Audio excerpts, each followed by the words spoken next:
พื้นผิวของดาวศุกร์แม่นถึกปกคลุมไปโดยเขตธงเพียงที่เกิดจากการระเบิดภูเขาไฟประมาณ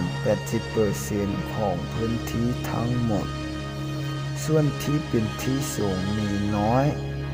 บริเวณที่สูงของอัฟโรไดต์มีหุบห้างคล้ายคือเมืองปองวางตั้งอยู่เหนือสิ้นสูงสุดของดาวศุกร์ที่บริเวณขั้วเหนือของดาวมีภูเขา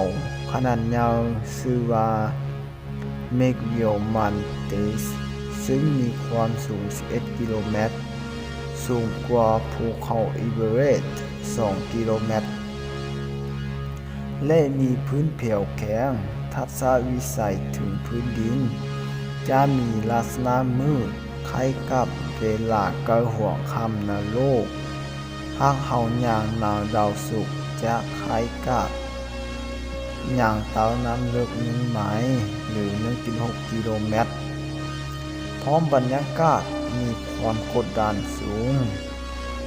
มีดวงอุกกาบาตขนาดยาว 1.5 ถึง 2 กิโลเมตรขึ้นไป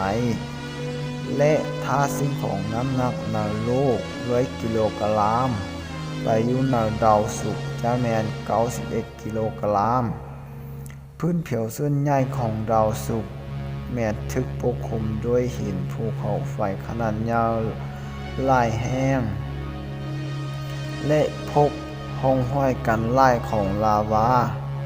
ที่มีการเพขยายออกจากปากปล่องภูเขาไฟประมาณหลายร้อยกิโลเมตรพบว่ามีแห่งหนึ่งที่มีการเพขยายของลาวากว้างถึง 7,000 กิโลเมตรภูเขาไฟในดาวศุกร์แตกต่างจากภูเขาไฟในโลกโดยในโลกนั้นจะมีน้ำไหลไอก๊าซที่ฟุ้งออกมาจากฟากปล่องภูเขาไฟเช่นไอก๊าซไดออกไซด์คาร์บอนและไอก๊าซซัลฟูเรอร์ไดออกไซด์จะละลายกลับลงไปในน้ำมหาสมุทรและตกตะกอนอยู่ใต้มหาสมุทรแต่ถึงดาวศุกร์บ่มีน้ำเฮ็ดให้ไอก๊าซต่างๆที่ฟุ้งออกมาจากปากปล่องภูเขาไฟโดยเฉพาะไอก๊าซไดออกไซด์คาร์บอนได้กลายเป็นส่วนหนึ่งของบรรยากาศเฮ็ดให้เกิดมีปรากฏการณ์หินแก้วถึงดาวศุกร์นอกจากนี้ไอก๊าซซัลฟูเรอร์ไดออกไซด์ยังเกิดปฏิกิริยากับน้ำในบรรยากาศกลายเป็นอาซิดซัลฟูริกถ้าบอกเกี่ยวกันไว้หนังสั้นเมฆจะตกลงสู่พื้นผิวของดาวศุกร์ภูเขาไฟถึงดาวศุกร์มีหลายแห่งภูเขาไฟที่สูงที่สุดถึงดาวศุกร์คือเมกวิโอมันติสมีความสูงประมาณ 2,000 ฟุตหรือ 8.8 กิโลเมตรคล้ายกับภูเขาไฟที่สูงที่สุดในโลกคือภูเขาอีเวอเรสต์